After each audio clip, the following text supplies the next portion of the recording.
Hi guys! So, tignan natin ano makikita natin sa love reading ng mga collective.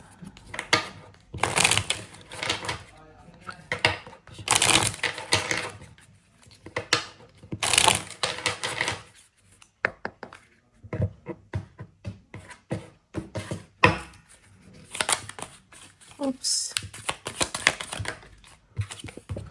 Rebirth. So, may nakikita ko ditong transformation sa inyo at connection nyo ng person mo. And may new beginning ako nakikita. Siguro, ang dami nyo pinagdaanan or may ending na nangyari. So, parang ano ka, magiging bagong tao ka ngayon. Parang may mga gusto kang baguhin sa sarili mo or sa connection nyo ng person mo. And sa nakikita ko, meron ano ka naman guided ka naman. Ayan. So, ayan no. Meron dito, may mga mag-exercise, magbabalik alindo, ganyan. Nagsha-shadow work kayo. May mga realizations kayo, nagre-reflect. Ganon. So, tingnan pa natin. Love reading ng collective. Guys, paalala lang po ha, hindi lahat makaka-resonate. So, take what resonate and leave what doesn't. Love reading ng collective.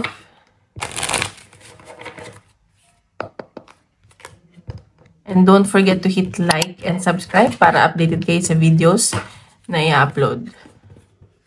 Kung gusto niyo magpa-private reading, message nyo lang ako sa Facebook or Instagram, nasa description box below. Okay, so nakikita ko dito, medyo tahimik kayo and focus kayo sa business nyo, sa kaperahan. And nakikita ko dito, parang nag-explore ka din, ayan, may mga improvement. And baka nag-break kayo ng person mo dahil sa isang babae.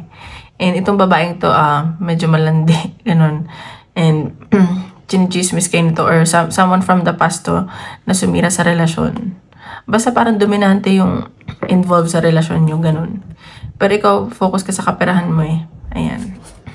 So, may ending na nangyari dito. And X yung nasa-sense ko.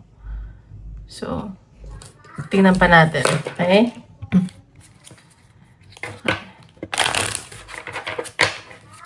Love reading ng collective.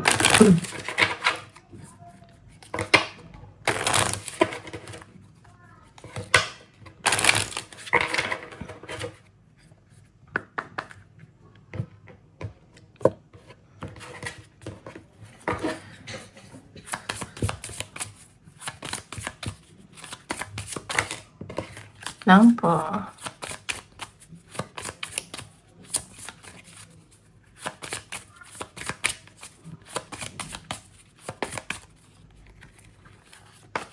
Okay, so nakikita ko dito house. So, medyo focus kayo sa family, sa bahay nyo. And nakikita ko gusto mo na muna ng privacy. Gusto mo na maging private yung buhay mo. Ayaw mo nang maraming nakakaalam sa ginagawa mo, ganyan. Parang nagdi-disconnect ka sa lahat. Meron dito ng mga digital detox. Parang focus nyo lang is yung family nyo, yung bahay, ganyan. Kasi parang ito yung nagiging comfort zone mo eh. Parang feeling mo lahat sa labas, sasaktan ka, ganyan. So, tingnan pa natin. Oops. Ayan. So, nakikita ko dito, meron kayo natututunan. And it's part of your growth sa mga pinagdaanan mo. Ang dami mo daw pinagdaanan. Pero, ang daming, nagkakaroon ka ng good karma, ganyan. And sa nakikita ko, mas focus mo din yung health mo, ganyan. Ito natin. Or inisip mo na baka karma tong nangyari sa love life mo. Sabi din ang collect. Ayan no. So may mga challenges dito sa connection mo ng person mo. Siguro magkalayo kayo. May nakikita akong biglaang travel. Kahit na ang daming obstacles, blockages, delays. Gusto nyo magkita. Ayan no. Pero mag-ingat ka lang kasi baka masaktan ka lang pag nagkita kayo. And may mga involved dito na bata or immature tong taong to. And naging burden talaga tong taong to sa'yo. And yung mga obstacle is because of religion. Iba yung values nyo, yung paniniwala nyo. Ganyan. Yun yung naging problema nyo din siguro. Ayan. So, pinapag-ingat ka lang dito. Medyo selfish tong person mo eh. So, mag-isip-isip ka. Selfish tong taong to. Sarili lang niya iniisip niya. Kaya maging selfish ka na rin. Ano natin?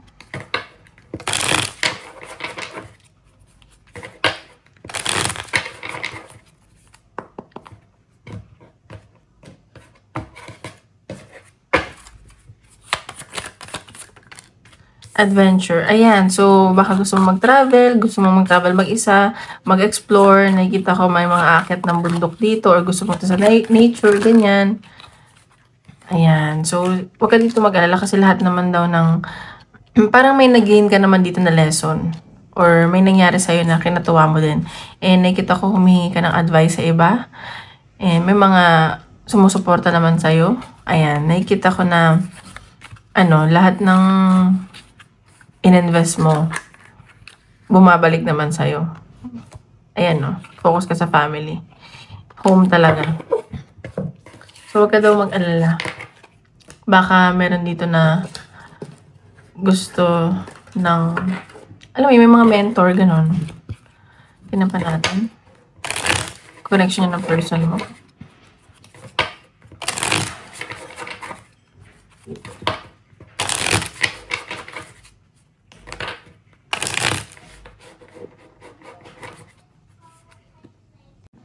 Sorry guys.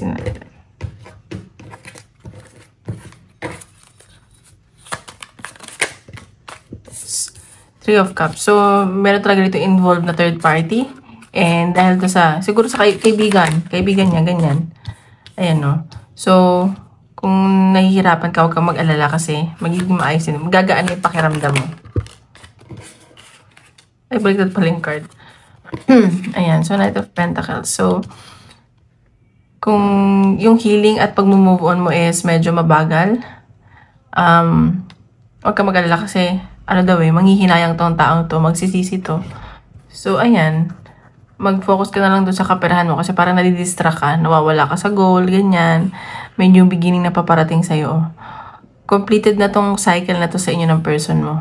Medyo stuck ka lang sa connection nyo. So, just help yourself. Huwag ka na lang ma-stuck. Kasi, may mga wish ka na matutupad. May nakikita kong abundance, happiness na paparating sa'yo, blessings, ganyan.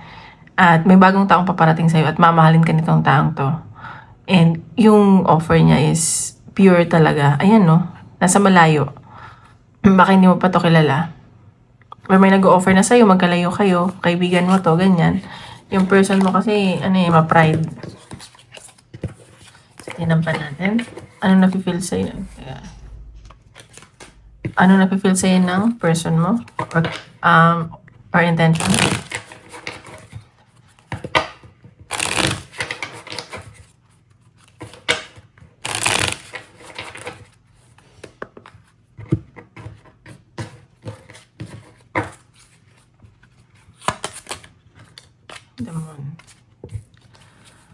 Okay, itong taong hindi na nagpapakatotoo sa'yo. May mga tinatago to. Magkalayo kayo? Okay. Inaantay ka niya. Magkalayo kayo. May pag-travel ako nakikita. Ayun na, may relocation. Moving forward. Ano ba yan? Okay, so nakikita ko itong taong to hindi nagpapakatotoo. Inaantay ka niya, may feeling siya sa'yo, gusto ka niya makita, gusto niya magsama kayo, nakikita ka niya as family, or kung pamilyado kayo, gusto niya na mabuo yung pamilya niyo, and feeling niya kinakarma siya, may mga issues sa sarili niya, and maraming tukso sa paligid niya, kahit na tawag dito, parang kahit anong avoid niya, parang natutukso siya. Yun yung problema sa kanya. Baka yun yung tinatago niya sa'yo. Gusto niya mag-travel papunta sa'yo eh. Ayan, no?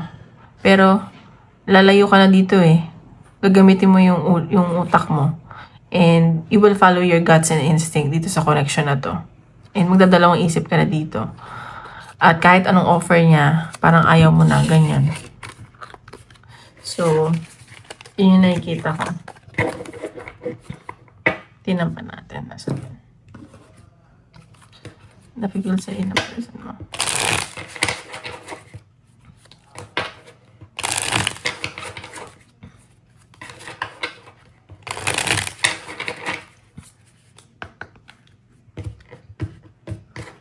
Ay!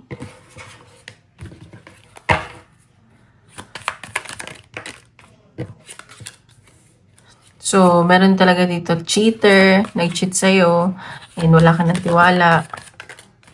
Ayan, twin flame kayo eh. Ayan. So, may mga inaayos na papeles. Baka may, ano siya, legal past. Nag-cheat sa'yo itong taong to. Nafe-feel niya na twin flame kayong dalawa. May mga disputes kayong dalawa eh. Ayan o. May bagong paparating sa inyo. Naging comfort ka kasi sa taong, naging safe ka kasi sa taong to. Kaya siguro ganyan nafe-feel mo. Ayan o, non-committal tong taong to, so huwag ka nang umasa. So mag-move forward ka na lang. Kasi andun yung feelings eh, pero hindi ko nakikita na magiging maayos yung pagsasama. Ganon. Tingnan pa natin ang dapat mo malaman sa person mo.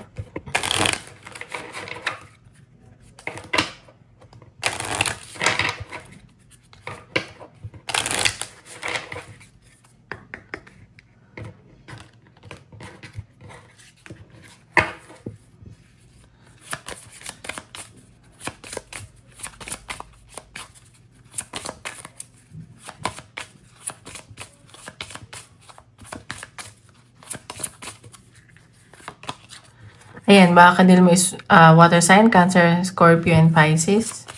Or baka yan sa big six niya.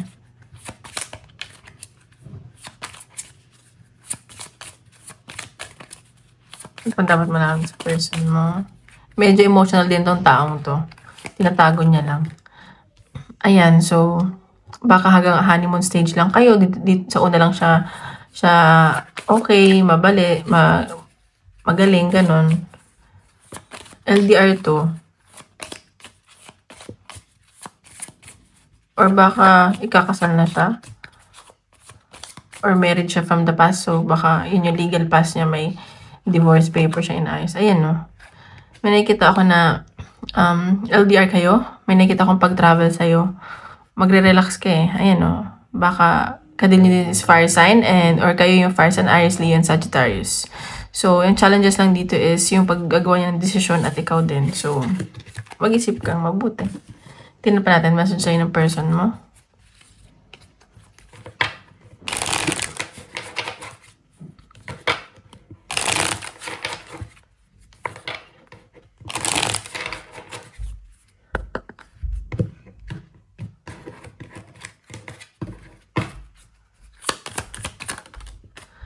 Attracted to sa yung taong to. Baka kaya ganon kasi attracted lang siya sa'yo.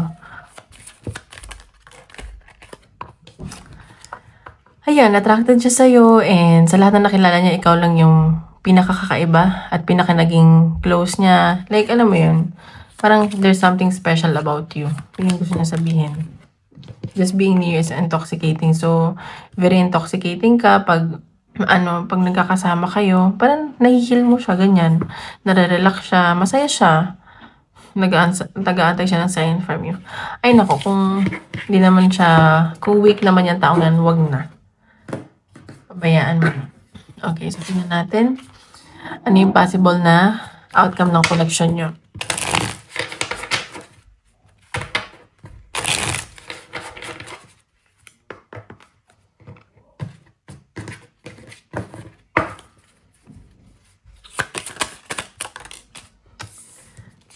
Ay, nako.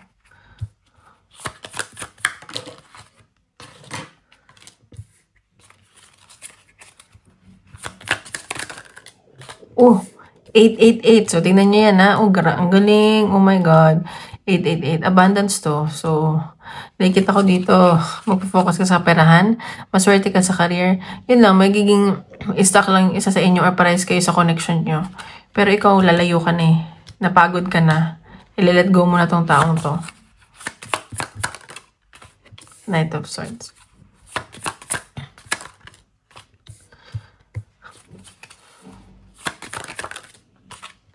Grabe, ayan o. Dalawa yung energy na nakikita ko. May mga paparating sa'yo. Marami kang choices.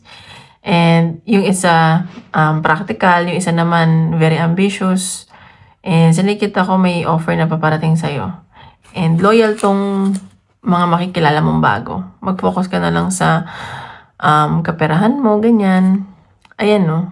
Mag-aano kayo, mag-i-invest ka talaga sa sarili mo, sa trabaho mo. Nakita ko yung mga paparating sa'yo, mag-i-invest talaga sa'yo. Ayan, so medyo mapapagod ka lang, pero kailangan mo maging confident. Ayan. So, huwag ka panghihinaan ng loob. Ayan o, may mga conflict talaga eh. 10 of Cups. Pero nakikita ko na magiging masaya ka. Ayan. So, huwag ka na mag-worry. Tingnan pa natin. Message ni Universe.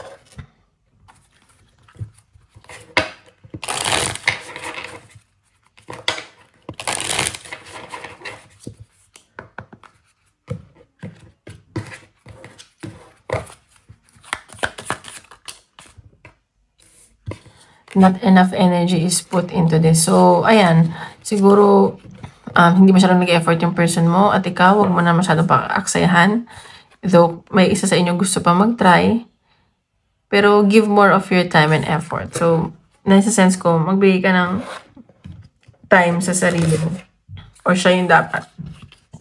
Magbigay ng time at effort. Okay, tignan pa natin message ni Universe.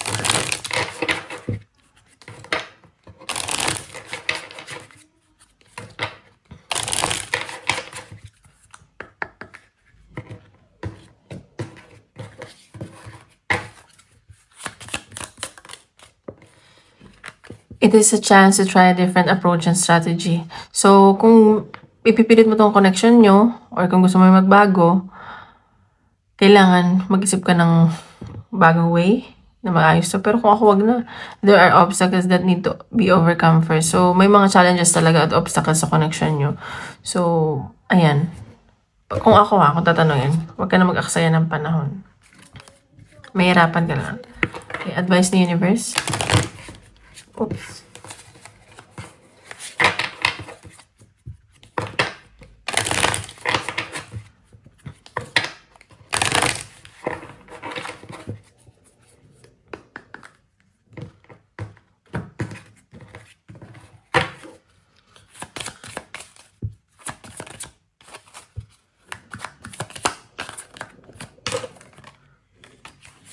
Healing energy flows through you. So, sa nakikita ko, meron kang healing energy. Kaya siguro, attracted ka sa mga ganitong, na-attract mo yung mga ganitong tao.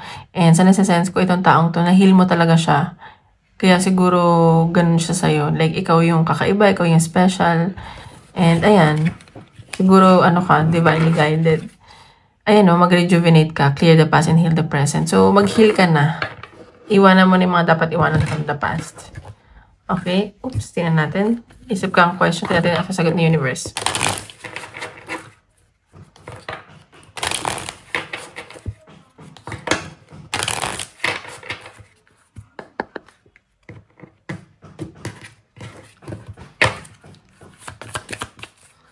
Tingnan natin sasagot ni Universe sa question.